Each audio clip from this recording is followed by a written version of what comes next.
Well, it's been a while. It has been a while, guys.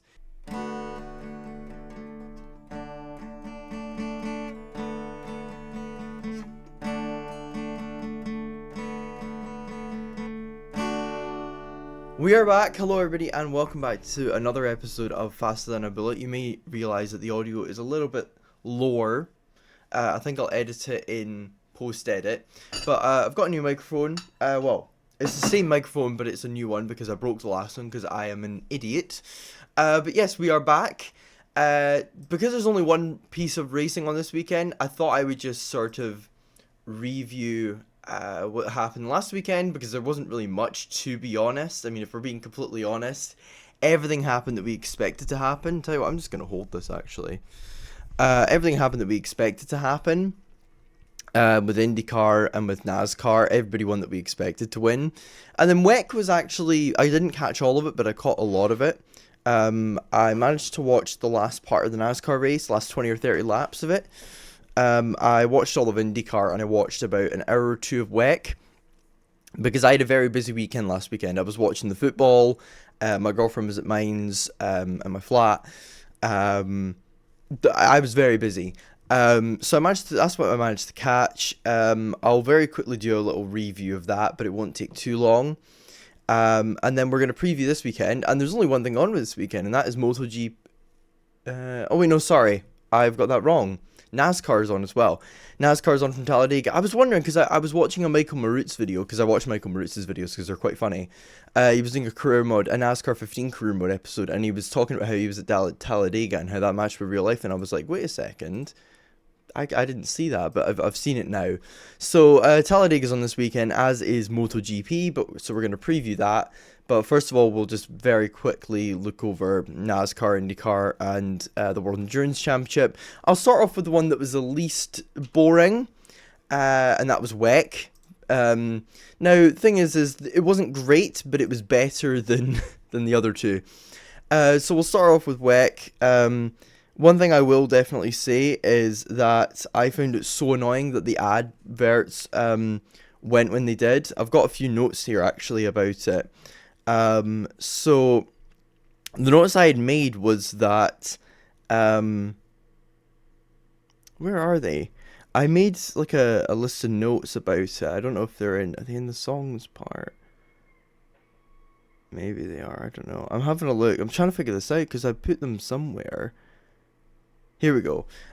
So I've got 4 notes here. So the part I was talking about, the adverts, I was really annoyed that they went to adverts when they did, because Johnny Edgar and Tom Fleming were in a really, really nice battle for the lead in the LMGT3 class. There was a bit of rain on and off as well. 2 Lexuses were out in LMGT3 after running in the top 3 early on, and it was probably related. They both had mechanical issues. So one of them had Jose Maria Lopez, Clemens Schmid, and Razvan Umbrachescu. I think I'm pronouncing that wrong. And then the other team had Hadrian David, who many people who watch Feeder Series Racing will know because he used to be an Alpine Academy junior. Esteban Masson and Tom Van Rompuy. This was the Acadis ASP team, who were with Lexus. Genesis retired early on, but they came back into the race. Nick Cassidy made a rookie error for Peugeot at the Tamburello chicane, the first corner, because he massively misjudged the first corner, ended up spinning into the gravel trap. But I'll run through the order, the top 10, and I'll talk a little bit about what I predicted. So I said that the 51 would win this weekend, last weekend I should say, at Imola, and they finished second, so I wasn't far off. I predicted that Cadillac wouldn't have a great weekend, and I was actually quite accurate with that. They finished in 8th, and I said Aston Martin would have a good weekend, and they finished in 9th, so a lot of my WEC predictions were actually quite accurate. But Toyota took a 1-3, it was Sebastian Buemi, Brendan Hartley, and Ryo Hirakawa who won for Toyota, their second victory at Imola in the WEC series, but this was the first time that the 8 had won. And then James Calado, Antonio Giovinazzi, and Alessandro Pierguidi weren't able to make it back-to-back victories. at Imola for the AF Corsa team, Ferrari AF Corsa team. They finished in second. I believe Toyota pulled off a really, really smart strategy, and that was how they managed to take victory. I couldn't watch all of it, though, so I've missed quite a bit of it. Mike Conway, Kamui Kobayashi, Nick DeVries. That was the squad that took victory a few years ago. I don't know if that was the exact lineup a few years ago, but that was the number, the team number that won a few years ago at Imola in 2024. Alpine finished in fourth, which was a good result for them. But the other team didn't do as well, which I'll get into in a bit, with Antonio Felix da Costa, Ferdi Habsburg, and Charles Malaysia finishing in fourth. And then you got WRT, who and BMW, who only chose to bring two drivers to the actual event, or to have two drivers rotating because it was a 6-hour race.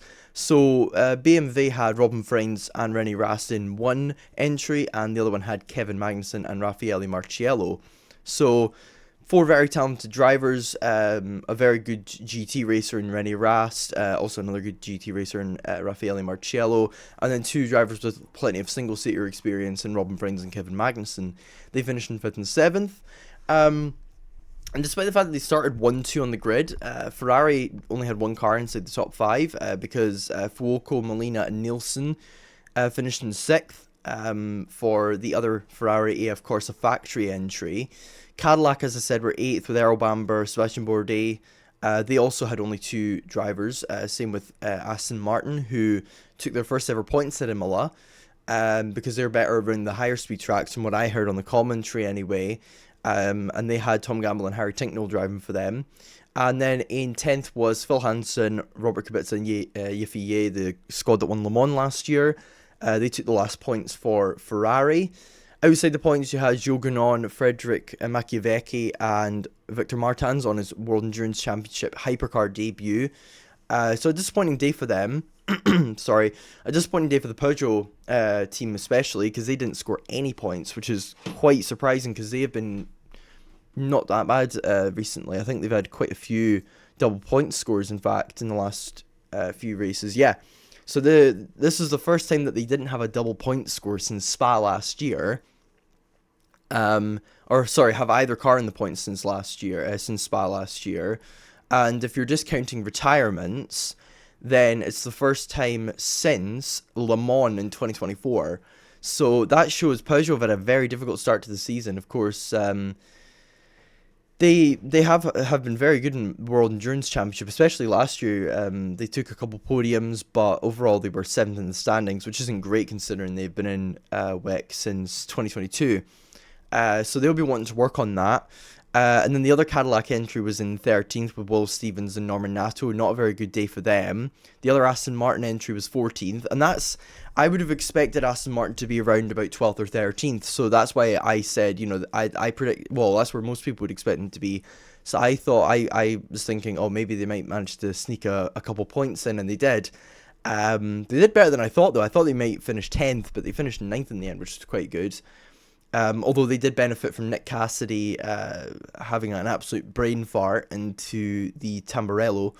They finished in 16th between the 2 Genesis cars, who debuted, of course. Pipo Derani, Matthias Jobert, and the very experienced Andre Lotterer in that entry, and they finished in 15th. And then Jean-Luc Chaton, who of course was at Alpine last year, Matteo Jaminet, and Danny Juncadea. They were in the other entry, and they finished in 17th. Well done to Team WRT on winning in the GT3 class. They were ahead of TF Sport, as I mentioned, Johnny Edgar earlier. They finished in 2nd. And 3rd was Richard Lietz, which does not surprise people who are World Endurance fans, because Richard Lietz is one of the best LMGT3 racers around. Le Mans winner many a time. Just wanted to give a shout out to Logan Sargent on his WEC debut. He finished in 8th in the LMGT3 class for Proton Competition, who are with Porsche. Now, of course, Porsche aren't in the WEC class anymore, so it's not really a pathway, let's say, but it's still a good result for him nonetheless. So that's sort of a quick sort of rundown of WEC. As I say that, it was about 8 minutes long, but hey-ho. IndyCar's pretty short. I mean, Alex Palou won again, mainly because of a team cocking it up on pit road, so nothing new there. Look, Felix Rosenqvist was on for that win until until until his pit crew messed up and when debris came onto the track. So I feel really bad for Rosenqvist because he was looking really, really good. And it's his first podium since last year I'm trying to remember what race it was. Was it Mid-Ohio or was that Dixon? I think that was Dixon. Was it Road America that Rosenqvist had his last podium? Let me just quickly check that for you guys. It was Road America. That was his last podium last season. And Dixon in third, his first podium since Mid-Ohio last season as well. Honestly, I feel bad for Rosenqvist. One driver who I would like to give a big shout out to, Graham Rahal, another great drive from him, finishing in 8th. Kyle Kirkwood and David Malukas are once again very consistent. Malukas is now 3rd in the standings, the best Penske. Newgarden went for a risky strategy and unfortunately it didn't pay off for him. He was pretty much the only driver keeping the race entertaining because everybody else couldn't overtake each other. He was just, going for the 3-stop, wanting to entertain the fans, and it didn't pay off for him. Unfortunately, he finished in 14th. But it was still entertaining to watch nonetheless. Kevin Simpson got his 2nd top 10 of the season. And then Alexander Rossi got his 3rd top 10 of the season. And what I really like about the ECR lineup is Rossi tends to be the better driver when it comes to the road courses, and then Rasmussen's probably the better driver when it comes to the ovals. That is one thing that ECR have at their advantage, which is that they've got a road course specialist in Rossi, somebody who's driven Formula 1, and then they've got an oval expert. And it's quite funny because it's a paradox. Rossi's American, so you'd expect him to be good at the ovals, and Rasmussen's Danish, so you'd expect him to be good at the road and street courses, but it's the other way around. I always go back to Dan Weldon, who was from Emberton in England, and he was incredible on the ovals and not as good on the road and street courses, which was why when they started to add more road and street courses, he struggled a bit more. But yeah, a very poor result from Christian Lundgaard. I actually had him down to win, so not great prediction on my end. I said that the surprise would be... Who did I say the surprise would be again? Did I go VK? I went VK and he finished in 13th, which, yeah, that's pretty much where he's been running most of the season on the road courses, so not really surprised. And I did say Grosjean would have a stinker, and he did. He finished down in 21st, which is not great from him. Mick Schumacher finished in 17th, a good result for him. He beat Louis Foster almost, 1 place behind him. Obviously, Rahal has been outstanding at the start of this season, and I did not think I would be saying 5 races into the 2026 IndyCar season that Graham Rahal's carrying RLL, but he is, which is astonishing. So fair play to him. I'm trying to think if there's anything else really noteworthy. Oh yeah, Marcus Armstrong didn't have a good day. His first finish, or result I should say, outside the top 15 this season. He's been fantastic for Meyer Shank. And yeah, because Rosenqvist managed to get a 2nd, he's ahead of him in the standings, even though Armstrong has definitely been the better driver of the two. Pato with another top 5. Honestly, I think that's pretty much all I need to really cover.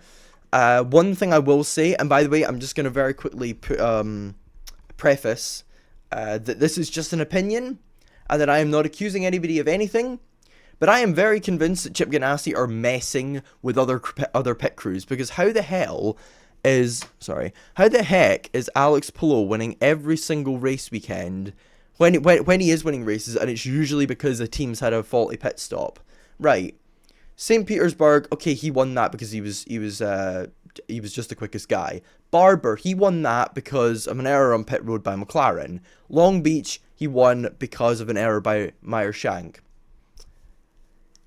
I'm not going to say anything else. I just think it's very interesting that happens. And it always happens just as when Polo is having a chance to win the race.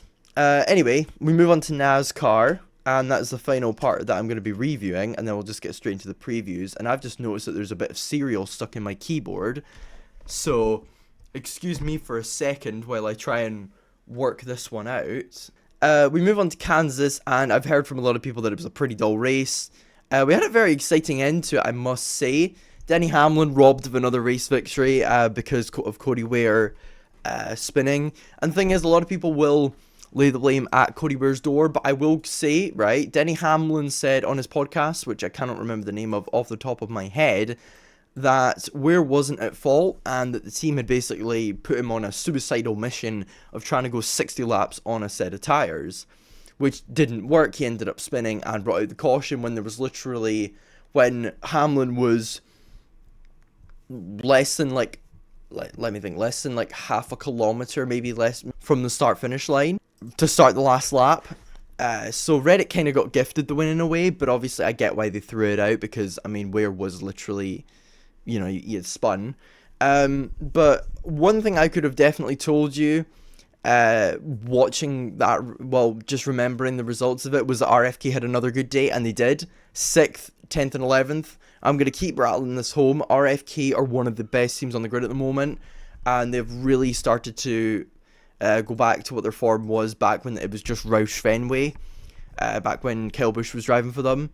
And we'll get to Kyle Busch in a minute and how much of a disaster class of a season he's having. But Chase Briscoe had a very good final couple laps as well, because him and Reddick both had that same thing where on the restart they were just lightning. They managed to get past Hamlin and Larson, and there was a bit of contact, and Hamlin did a very good bit of driving to avoid having a collision. So the top 5 was Reddick, and then Larson, Briscoe, and then Hamlin, and then it was Bubba Wallace and Feather. Good weekend from him, and a good weekend from William Byron. They've both had a difficult time of it recently, but they've both picked it up again. I said Byron wouldn't do very well, and I was wrong, and I'm glad to have been proven wrong on that. So there you go, that's Byron was in 7th. 6th is Keselowski, and he is making himself a proper contender for the chase, because he's been so consistent this season. Him and Reddick are the only 2 drivers to finish every lap of this season now, I'm pretty sure, which just shows how good he's been. And then we've got the 2 of the other Hendrick cars, Byron and Elliott, 7th and 8th. Ty Gibbs with another top 10 finish. This guy is on a brilliant run of form, although to be fair, he was the second worst Gibbs car today, unlike last weekend or a couple weekends ago when he won. But he still put in a good drive nonetheless. And then you've got the 2 RFK cars, as I said, 10th and 11th. Outstanding once again for them to just keep finishing on the lead lap of races. I don't know how they do it, but they pull it off. One thing I will say about Byron, to go back to 7th place Byron, that last stint saved him, because I'm pretty sure he was running about 14th or 15th at one point. Him and Hocevar kind of just swapped places, because Hocevar was running sort of bottom of the top 10, and Byron was running sort of mid 10s in terms of where he was in the positions, and in the end Hocevar finished in 13th. So Cindric finished in 12th for Penske, and that was a very good result for him, because he's not had a very good time of it, and Penske in general have not had a good time of it. I mean, I'm looking at the standings now. Look, Logano is down in, where even is Logano? He's down in 30th, and then Blaney's down in 24th, although to be fair, this is only Blaney's second non-top 20 score of the season. So, an off day for him, but I doubt that it's going to really set him back. I mean, you got to remember, this guy's, you know, I think 3rd or 4th most laps led in the season. That was a stat I put on my 8 stats that I did. Sorry for the lack of editing on that, by the way. I've been very busy the last few days with assignments and things like that with uni, so apologies for that. And then we had the sort of surprise, which was Riley Herbst and Corey Heim both being in the top 15. Herbst had a very good race. You know, I think a lot of people are thinking that he's not going to be there next year, because he's just not performing to the same level as Reddick and Bubba are, but we'll see. And Corey Heim, who is probably going to be the one that's replacing him, had a really good race, finishing in 15th. Of course, he's not going to get any points for that, because he's a guest driver, but still a very good drive nonetheless from him. Austin Dillon, once again beating Kyle Busch for RCR. And you've got to question 2 teams at this point, RCR and Trackhouse. What is going on with those 2? I mean, they're in a mess of things at the moment. Gilliland's got another top 20, so fair play to him. Bowman has got his, I think his first top 20 of the season, so good for him. He missed 4 races due to having vertigo. He's another one where people are questioning if he's going to be there next season, because he's not been performing well for quite a while now. Then you have Daniel Suarez in 19th. A bit of an off day for him compared to what he's been like earlier on in the season. And I think this is the lowest that he's ran in the standings since, I think, Atlanta, I want to say. So not a great day for him. But it wasn't worse than Christopher Bell's. So Bell was in 20th, and that's quite funny because that is literally his number. Then you got Stenhouse, Nemechek, Jones, 21st, 22nd, 23rd. Not really any surprises in there. Custer, 25th. Berry in 27th. Not a great day for him. Gregson, 28th. Allmendinger, 31st. Smith, 32nd. Dillon, 33rd. McDowell, 34th. Not a good day for McDowell at all compared to his teammates. And the reason why you might be wondering, why have you skipped some numbers there? Because I want to talk about Trackhouse, Richard Childress. They're in a mess. I mean, Trackhouse had a really good start to the season with SVG. He did really, really well on some of the ovals earlier on in the season. But all I'm gonna say is when Ross Chastain is as low in the standings as he is, and I don't even know where he is in the standings, but he sure as hell isn't in the top 20. He's 20th in the standings, and that man has previously reached the playoffs, and he's been a very, very quick driver, and he's finishing in 26th at Kansas. You got to question the team, especially when you got a youngster like Connor Zilic, who's probably, the best prospect NASCAR have had coming through the ranks since Kyle Larson. And the fact that he struggled this season, a lot of people are saying, maybe they put him up too early. I don't think it's because of that. I think it's because Trackhouse are just struggling a lot. And I think that the main time where Zilic and Van Gisbergen can shine is on the road courses, because those two are very quick on them. And that's when I think road courses are really the equalizer for guys who are in slightly worse machinery but are good on the road and street courses. Because if they can do well on those, then they're probably going to outperform their machinery. And that's what Zilic and Van Gisbergen probably will do at, I think, Sonema's the next road course. So not great days for Trackhouse, 26th, 29th, and 36th. And then you've got Richard Childress and Penske down there at the bottom. I mean, what happened today, guys? What happened today? And then you got Kyle Busch, and he was on Sean Hannity's podcast. And by the way, that's a bad enough thing as it is. I usually leave politics out of things, but Sean Hannity is quite an interesting guy. He is a very how can I put it conspiracy theorist. I want to say I mean, he doesn't believe climate change exists, for example.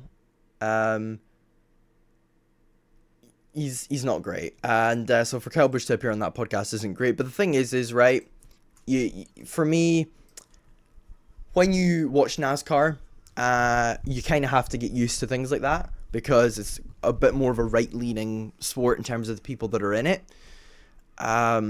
It's a little bit less progressive than some other sports. Like, for example, like women's football, that is very left-wing, I would argue.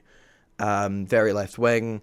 And then, unfortunately, on the other end, I'm going to move my camera out a little bit and then try and see. I'm trying to figure out a way where I'll tell you what, I'll just go like that. You can see my bed a little bit in the background, but it's not that bad. But yeah, basically, NASCAR is quite a right-leaning sport. And I accept that. And I've accepted that. I knew that when I started watching it. But that's not the point. The point I want to make is he's saying that he's got a 3-driver hate list. And the drivers that are on that list are, let's just have a quick wee gander at where they are in the standings. And, oh yes, they are 9th, 12th, and 14th in the standings. Keselowski, Hocevar, and Logano. And I shared on my little story on my social medias about this, and I put at the end, maybe Keselowski was right, and then I shared the clip of him going, "Kyle Busch is an ass," and I think I got that pretty accurate, to be fair. I think, Keselowski's quote there was quite spot on. He is not having a good season at all. It is literally his worst run, and I checked this. I fact-checked this myself. Fact. Football reference. That Basically, this is his worst run of his full-time Cup Series career. Because early on in his Cup Series career, I think he had like a lot of times where he didn't qualify or he retired. But this is the worst run of his Cup Series career ever. That shows how bad it's been. It's a bit like Will Power. At least Will Power had a podium this season, but this is Will Power's second worst start to an IndyCar season. For example, he did get a podium though, so that redeems it. Whereas Kyle Busch has had, I mean, he got a pole in Daytona, but apart from that, he's had a pretty miserable season. He's 27th in the standings with 3 top 20 finishes. His best finish 12th at COTA. So nothing really to write home about if you're Kyle Busch. And a lot of people are really starting to say he's washed. No, I'm not going to give my opinion on that, but there's certainly evidence to suggest that. Anyway, let's get into the sort of previews, shall we, for MotoGP and for NASCAR, Talladega and Jerez for MotoGP, which I am very much looking forward to. I've missed MotoGP, man. Thing is, right, with MotoGP, you kind of know that Aprilia are probably going to win, but usually the races are still entertaining. Whereas like IndyCar in Long Beach and NASCAR at Kansas were pretty dull, especially IndyCar. If it was a few hours later in the day, I'd have been falling asleep to it. Let's just put it that way. Thankfully, though, I'm very used to staying up quite late, so I didn't really have much of an issue with it. Anyway. So, Talladega Super Speedway, it is approximately 4.2 kilometers long, 2.6 miles long, 4 turns. The turns have a banking of 33 degrees, the tri-oval 16.5, and 2-degree straights. And let's have a little look at some of the drivers who have been successful there over the years. So, I'm going to get that up for you right now. I'm going to use Racing Reference because they're probably the best source when it comes to NASCAR. Unfortunately, a lot of people diss on them, and some of it's justified, some of it not as much. But I'm going to see if I can find who the most successful drivers are at Talladega that are on the current grid. Let's have a little look. So, in terms of recent history in the Cup Series, Briscoe, Cindric, Stenhouse, Reddick, Blaney, Busch, Elliott, Chastain, Wallace, Keselowski, Hamlin. So, are you telling me that the last time that there's only been one repeat winner since 2020? Is that right? Oh my gosh, it is. That's crazy. That is absolutely crazy. That shows how unpredictable Talladega is, to be fair. And every manufacturer has won there in the last, 4 years. Because Ford won there last year, so did Toyota. Chevy won in 2024. That's crazy to me. But if I had to say somebody who I think is probably going to be on top, I try to avoid saying Reddick, and I think I'm going to avoid saying him again. I mean, if we look at the last race there, which was during the playoffs, the third last race of the season, Gilliland finished in second and Ty Gibbs finished in third. Carson Hocevar finished in sixth. So, you know what? I think I'm going to say it. I think Carson Hocevar is going to take his first win this weekend. I'm going to say it. I think this is the time. He finished sixth twice in a row at Talladega last year. I think this is going to be it for him. I think Carson Hocevar will win at Talladega this weekend. I genuinely think it could happen. And it would add to the repeat winners, the number of different winners, I should say, since 2021. There's been different winners in every race, basically, at Talladega. Blaney's the only repeat winner, and that was if we're going back to 2020, which is crazy. I'm gonna say Hocevar, but I think Blaney could win it as well. I'm gonna say Hocevar though. I think Hocevar's gonna win it. And in terms of dark horses, I think I'm gonna go. See, the thing is I don't want to go with a Trackhouse, because that would just be too easy. I think. It's difficult. It's difficult because the problem is right, if you go with a Trackhouse, it's an easy one to go for. And, same with RCR. I suppose I could say that Hocevar would be the surprise, actually. Yeah, I'll go Hocevar as the surprise and him to win. I think that's the first time I've done those two as a double. And then I think the driver that's going to underperform, I'm probably going to go with Logano, just because he's not had a good run there in the last, like, 7 or 8 years. He's not won there since 2018, which for Joey Logano is not that good. Eric Almirola's won there more recently than he has, which is really an indication of Logano's performances there. Although, as I say that, before then, he actually won, before Almirola's won in 2018, he actually won there 3 times in 3 years. So, honestly, you might get the 2010s Logano, or you might get the 2020s Logano when it comes to Talladega. We'll see. But I'm going to go that he'll underperform there. I think Reddick and Blaney are gonna be up there, I think, though.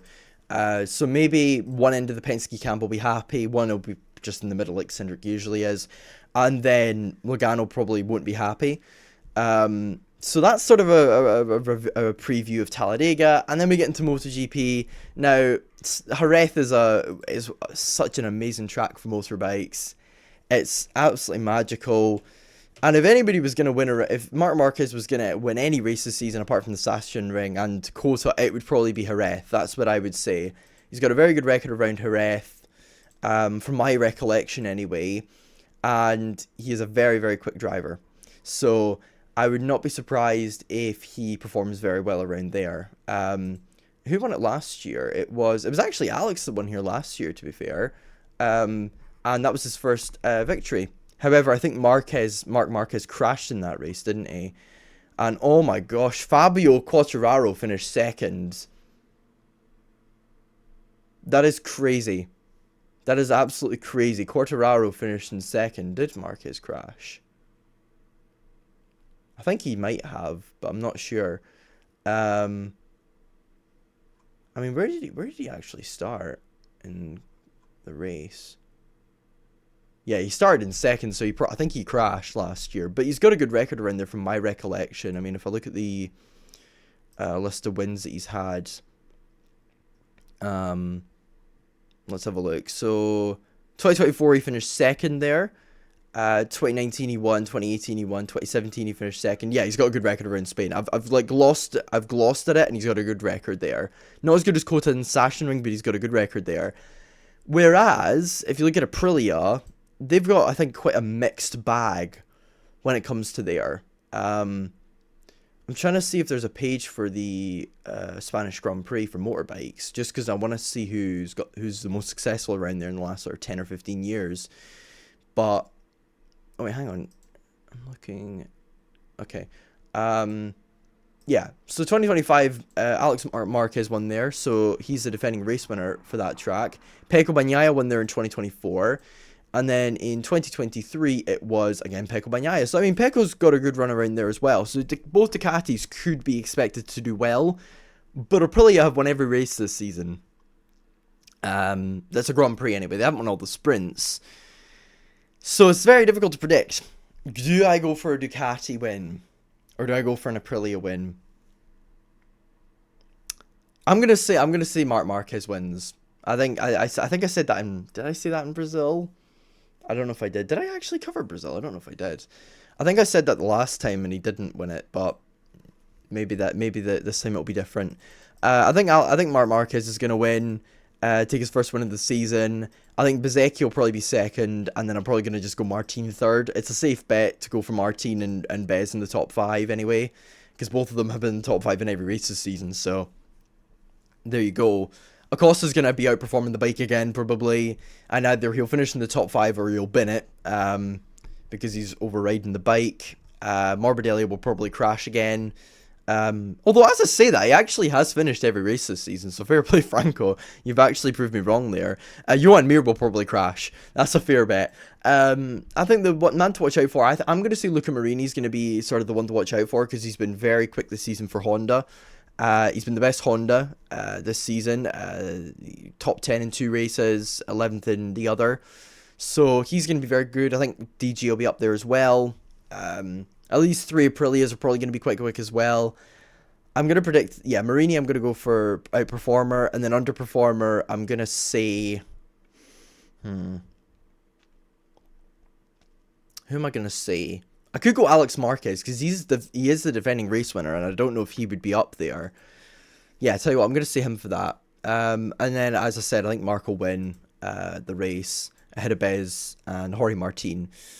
Moto2, I'm gonna just say Manu Gonzalez. I think Manu Gonzalez will win. And then Moto3, I'm gonna go for Quiles probably. I think it's just gonna be Spaniards winning at their home track basically. I'm trying to think if there's anything else for me to really cover because I think I've covered all the bases. I don't really watch World Rally Championship. I know a bit about it, not a lot.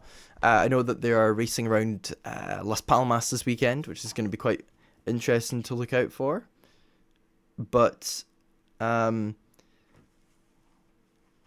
I think that's really all I have to talk about today. I mean, I don't think there's really much else for me to really cover. It's going to be quite a short episode, but to be honest, there's not a lot of motorsport on.